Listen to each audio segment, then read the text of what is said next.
thing is absolutely deranged. It's a maniac. This is the Dodge Challenger SRT Hellcat, a car that's relentlessly fast, unapologetically loud, and unwaveringly ferocious in almost every way. It's a throwback, the product of an age the world has long left behind. To me, this is the world's last great muscle car. The recipe for this one is actually pretty simple. What you do is you start with a relatively affordable American coupe. You make sure it's rear-wheel drive, and then you cram the engine bay with the biggest, nastiest V8 you can find. In this case, a 6.2-litre supercharged Hemi. Then you give the driver a choice of key. Those who choose the black key have access to an impressive 500 horsepower. Not bad, but to unlock the Hellcat's full fury, you'll need the red key. This gives the Hellcat a massive 717 horsepower. And if you're wondering what that means for performance, well, so do I. And I'm not going to keep you waiting, but first things first, got to warm the tires up.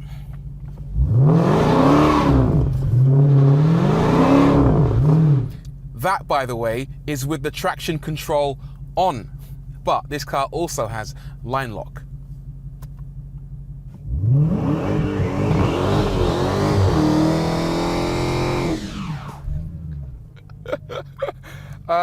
I think they're warm enough. It's coming through the vents.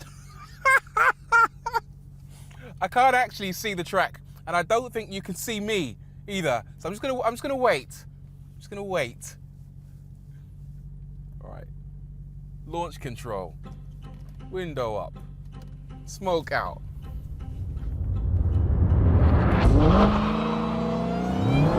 Here we go. A little bit of wheel spin there, but we are moving. Oh my God, that's 102. 150 kph. 180 kph. Let's keep it going. 200 kph. It's getting serious now. 236. 240. 255 kilometers per hour on the brakes. Yeah, they work. They work. My God, this thing is quick. Didn't get a great launch, even though launch control was set to 1,000 RPM, really low, and the tires were warm. It didn't get away super quick, but once you're on the move, my God, it's an animal. Officially, the Hellcat will do 0 to 60 in 3.7 seconds. The fastest I managed was just 5.9 seconds. As for the quarter mile, Dodge says it'll do 10.8 straight out the box. In reality, away from the sticky rubber of a dedicated drag strip, these acceleration figures are largely impossible. In fact, I suspect the car might be quicker in day-to-day situations with the black key. The numbers are important. Of course they are, it's a muscle car. It's all about bragging rights in this thing. But even if it can't achieve the numbers every single time, it's so engaging to drive. It really is a thrill a minute. It just keeps you so engaged with the experience. As you might have seen, it finds it difficult to put the power down off a standstill, but actually, it's hard to put the power down pretty much anywhere because it doesn't matter whether you're in second, third, fourth, it just wants to spin up. It's a lunatic.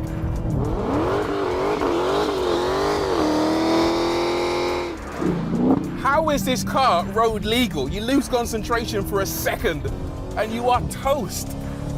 When you drive this car, you have to pay full attention. And even when it's not moving, it's a car that's very good at doing exactly that, making people pay attention. Because look at it. Now, I'm sure my American watchers might be sick to the back teeth of seeing Hellcats on their streets, but in the UK, this thing stands out a mile in a good way. If you like standing out, you're gonna love this car. This particular car was brought to the UK by Clive Sutton, the same guys that modified my Ford Mustang. What they do is they bring it over, they prepare it, send it to the DVLA, get it registered with UK plates. This one is a blinder, by the way, 717 horsepower, and they give it to websites like Auto Trader to advertise and sell to guys like you and me. It comes with a 2-year warranty, it's got finance if you need it, and home delivery. Check out the link down below if you're interested in buying this car. This particular one costs £90,000, which might sound like an awful lot, but have a think. How many cars are there available with over 700 horsepower for under 90 grand? I can't think of one. Certainly none as mental looking as this. The Hellcat might be in a class of its own. It certainly is when it comes to styling.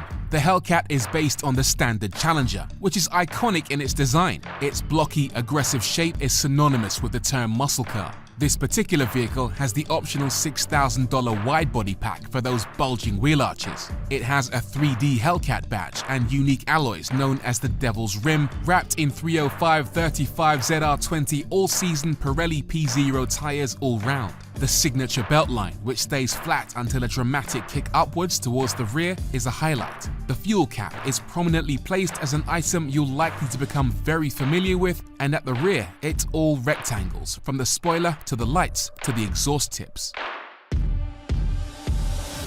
The front end is what really makes a Challenger a Challenger. It's so unique and aggressive with this kind of recessed grille, this aggressive overhang from the bonnet. It has a face that almost looks like it's annoyed with the world around it, and especially what the automotive industry has become in 2022. I feel you, big man, I feel you.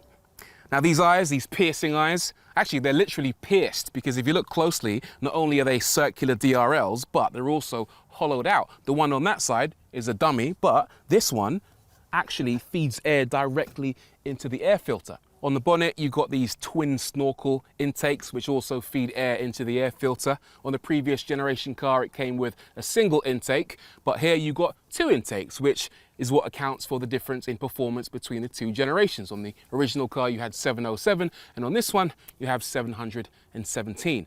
But of course, the Hellcat is not naturally aspirated. Helping it breathe and living smack bang on the top of that 6.2 litre Hemi is a 2.4 litre supercharger, and it's a screamer. That is one of my favorite things about this car. There are so many vehicles out there that have a lovely V8 burble and loads that have a lovely exhaust noise, but how many combine both of those elements with that delicious supercharger whine? It sounds alien, it's almost like a spaceship. You wind it up and it just screams. Love that. The gearbox, well, I'm not especially keen on it. It's an 8-speed automatic, and it's effective enough.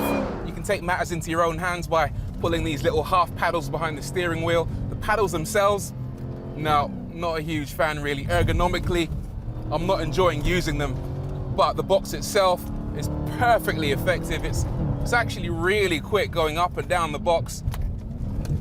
There is a manual gearbox available for this, which I dare say would be a lot more engaging to drive. I understand why you might want to go for the automatic. If anything, it's going to help you get closer to those claimed lap times, but I can't help but think a manual box in a Hellcat, that's the way to go. The box has 8 gears. I mean, does it need 8 gears? I really don't think so, because it almost doesn't matter where you are in the rev range or where you are in the gearbox. You put your foot down and it just disappears towards the horizon. Wow, there is just torque for days in this car.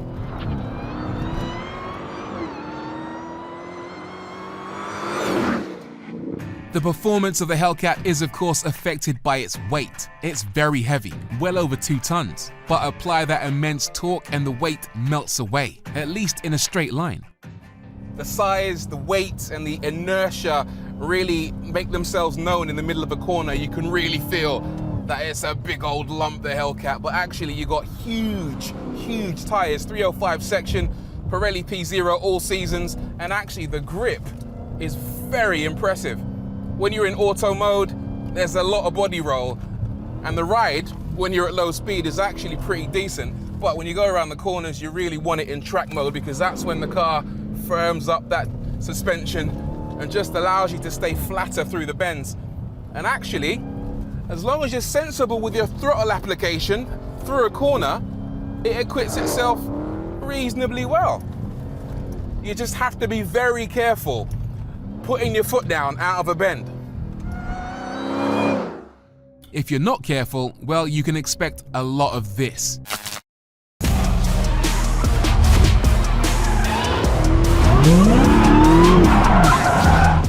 This thing is absolutely deranged.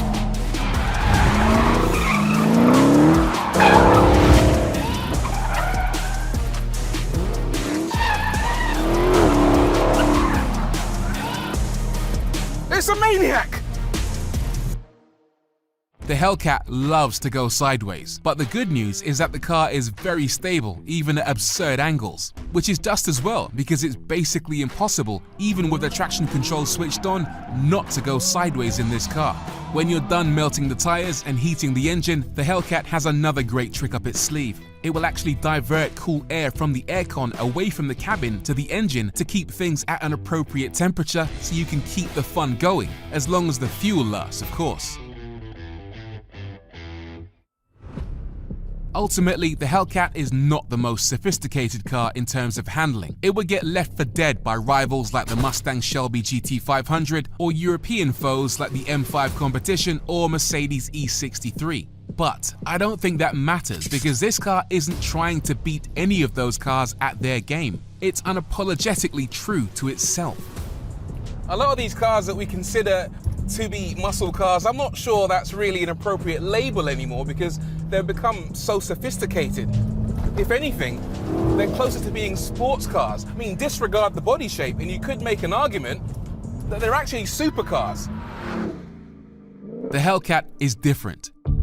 It's a throwback. It's more simple, raw, visceral. It's a relentlessly fast, unapologetically loud, and unwaveringly ferocious monument to power and speed. The product of an age the world is fast leaving behind. Even the next model will be electric, and that's further proof to me that the Hellcat is the last great muscle car.